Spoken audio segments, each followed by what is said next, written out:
जब कोई नहीं आता मेरे बाबा आते हैं। जब कोई नहीं आता मेरे बाबा आते हैं। मेरे दुख के दिनों में वे बड़े काम आते हैं। स्वागत करता हूँ आपके अपने चैनल पे। मैं हूँ राम गुप्ता। हर दिन की भांति हम कथा सुनाते साईं शिरडी धाम की। हम कथा सुनाते साईं शिरडी धाम की। ये साईं सच्चरित है, पुण्य कथा मेरे शिरडी के साईं राम की। तो चलिए प्रारंभ करते हैं श्री साईं सच्चित महाग्रंथ के अध्याय 50 की पावन कथा को। पूर्व में हमने आपको सुनाया था श्री टेमी स्वामी की कथा। अब हम बाबा की द्वारका में साईं को बालाराम धुरंधरा की कथा को सुनाने जा रहे हैं। बाबा से यही आग्रह कि बाबा जो भक्त इस पावन कथा को सुन रहे हैं उन भक्तों के ऊपर अपनी कृपा दृष्टि बरसाए रखे और उनके कष्टों को दूर करे। बाबा की ये पावन कथा हमें साईं धाम के संचालक व श्री साईं बाबा के परम प्रियमानस शिष्य श्री कैलाश चंद्र गुप्ता जी के आदेश पर बाबा की द्वारका माई में हम ये पावन कथा शिरडी के साईं को सुना रहे हैं। हमारे सामने साईं बैठे हुए हैं और बड़ी गौर से देख रहे हैं और आप भी महसूस करें क्योंकि साईं पीछे में भी बैठे हुए हैं द्वारका माई में और बाबा की जल रही है यहाँ पर अखंड धुनी। तो महसूस कीजिए कि ये पावन कथा में आप भी सम्मिलित हैं और इस कथा को आखिरी तक सुने क्योंकि अब हम साईं सच्चित महाग्रंथ अध्याय के समाप्ति की ओर है। अध्याय 50 के बाद 51 अध्याय है, उसके बाद ये महाग्रंथ संपूर्ण हो जाएगा और फिर हम आप सभी को बताएंगे कि इस महाग्रंथ को पढ़ने से क्या क्या चमत्कार साईं की द्वारका माई में हुआ और क्या क्या चमत्कार हमारे साथ हुआ और भक्तों के साथ हुआ। तो चलिए प्रारंभ करते हैं। प्रारंभ करने से पहले एक विनम्र आग्रह कि साईं जीवन वाला यूट्यूब चैनल को आप सभी ज्वाइन करें क्योंकि उस ज्वाइन की रकम से बाबा के दरबार की मंदिर में गरीबों का भला होता है, जरूरतमंदों को भोजन कराया जाता है, शिक्षा सामग्री दी जाती है और हमारा उद्देश्य ही बाबा के बताए मार्ग पर चलना है। तो आप सभी ज्वाइन जरूर करें और अपनी सहयोग की राशि प्रेषित करें ताकि बाबा के दरबार पे हो रहे भंडारा और बाबा के अखंड धुनी और अखंड ज्योत में आप भी सहभागी बन सकते हैं अपने नाम से, अपने परिवार के नाम से। तो चलिए प्रारंभ करते हैं श्री बालाराम धुरंधरा। और एक आग्रह कि निःशुल्क है साईं जीवन वाला को सब्सक्राइब करना और बेल आइकन को ऑन कर लीजिए ताकि हर दिन सर्वप्रथम आप बाबा के इस महाग्रंथ के वीडियो और भी वीडियो प्राप्त कर सकते हैं और बाबा की गाथा का बखान कर सकते हैं। सांता कुंज बंबई के श्री बालाराम धुरंधर प्रभु जाति के एक सज्जन थे। वे बंबई के उच्च न्यायालय में एडवोकेट थे तथा किसी समय शासकीय विधि विद्यालय गवर्नमेंट लॉ स्कूल बंबई के प्राचार्य भी थे। उनका संपूर्ण कुटुंब सात्विक तथा धार्मिक था। श्री बालाराम ने अपनी जाति की योग्य सेवा की और इस संबंध में एक पुस्तक भी प्रकाशित कराई। इसके पश्चात उनका ध्यान आध्यात्मिक और धार्मिक विषयों पर गया।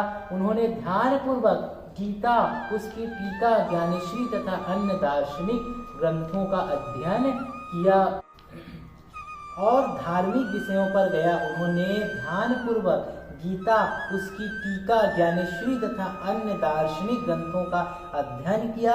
वे पंढरपुर के भगवान विठोबा के परम भक्त थे और सन 1912 में उन्हें श्री साईं बाबा के दर्शनों का लाभ हुआ। जी हाँ, 6 माह पूर्व उनके भाई बाबुल जी और बामन राव ने शिरडी आकर साईं बाबा के दर्शन किए और उन्होंने घर लौटकर अपने मधुर अनुभव भी श्री बालाराम व परिवार के अन्य लोगों को सुनाया। तब सब लोगों ने शिरडी जाकर बाबा के दर्शन करने का निश्चय किया। यहाँ शिरडी में उनके पहुँचने के पूर्व ही साईं बाबा ने स्पष्ट शब्दों में कह दिया कि आज मेरे बहुत से दरबारी गण आ रहे हैं। अन्य लोगों द्वारा बाबा के उपरोक्त वचन सुनकर धुरंधर परिवार को महान आश्चर्य हुआ। उन्होंने अपनी यात्रा के संबंध में किसी को भी नहीं बताया। सभी ने आकर उन्हें प्रणाम किया और बैठकर वार्तालाप करने लगे। बाबा ने अन्य लोगों को बतलाया कि ये मेरे दरबारी गण हैं जिनके संबंध में मैंने तुमसे पहले कहा था। फिर धुरंधर भ्राताओं से बोले कि मेरा और तुम्हारा परिचय 60 जन्मों पुराना है और सभी जो भक्त थे नम्र और सब्र थे, इसलिए वे सब हाथ जोड़े हुए बैठे बैठे साईं बाबा को निहारते रहे। उनमें सब प्रकार के सात्विक भाव जैसे अश्रुपात, रोमांच तथा कंठावरोध आदि जागृत होने लगा और सबको बड़ी प्रसन्नता हुई। इसके पश्चात वे सब अपने निवास स्थान को गए और भोजन तथा थोड़ा विश्राम लेकर पुनः मस्जिद में आकर बाबा जी के पांव दबाने लगे। इस समय साईं बाबा चिलम पी रहे थे। उन्होंने बालाराम को भी चिलम देखकर एक फूंक लगाने का आग्रह किया। यद्यपि अभी तक उन्होंने कभी भी धूम्रपान नहीं किया था, फिर भी चिलम हाथ में लेकर बड़ी कठिनाई से उन्होंने एक फूंक लगाई और आदर पूर्वक बाबा को लौटा दी। बालाराम के लिए तो यह अनमोल घड़ी थी। वे 6 वर्षों से श्वास रोग से पीड़ित थे, पर चिलम पीते ही वे रोग मुक्त हो गए। बोलिए साईनाथ महाराज की जय। अनंत कोटि ब्रह्मांड नायक राजाधिराज योगीराज परम ब्रह्म श्री सच्चिदानंद सद्गुरु साईनाथ महाराज की जय। उन्हें फिर कभी यह कष्ट ना हुआ और 6 वर्षों के पश्चात उन्हें एक दिन पुनः श्वास रोग का दौरा आया और यह वही महापुण्यशाली दिन था जबकि बाबा ने महासमाधि ली। वे गुरुवार के दिन शिरडी आए थे। भाग्यवश उसी रात्रि को उन्हें चावड़ी उत्सव देखने का अवसर मिल गया।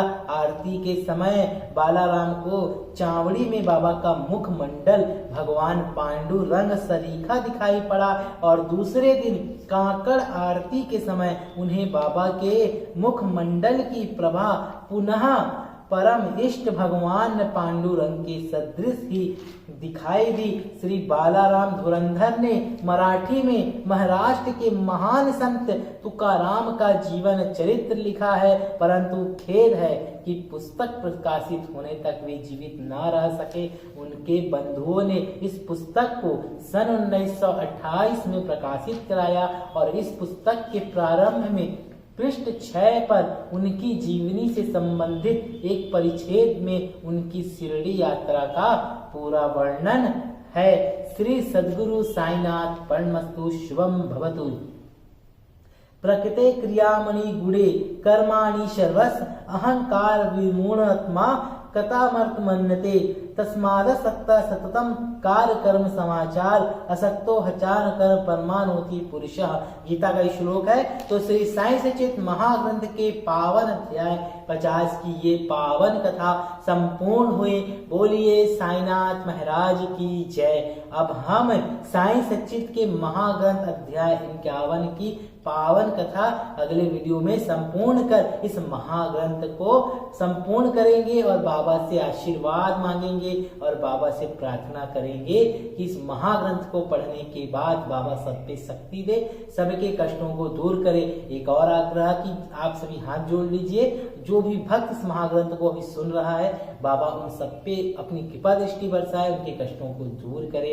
आप सभी साईं जीवन माला को अगर अभी तक सब्सक्राइब नहीं किए हैं तो सब्सक्राइब कर लीजिए और ज्वाइन जरूर करें, क्योंकि आपके द्वारा ज्वाइन की गई रकम से मंदिर में हो रहे बच्चों को भोजन, जरूरतमंदों की मदद में यह राशि उपयोग में की जाती है। और एक और आग्रह कि घंटा बटन को दबा के बेल आइकन को ऑन करके निःशुल्क सब्सक्राइब कीजिए और जनहित में लोगों में प्रचार प्रसार कीजिए। साईं बाबा सेवा आश्रम जो कि 1972 से स्थापित है और हूबहू शिरडी धाम है, जिसकी द्वारिकामाई में हम बाबा को ये पावन कथा सुना रहे हैं। तो फिर मिलते हैं अगले वीडियो में, तब तक के लिए ओम साईं राम।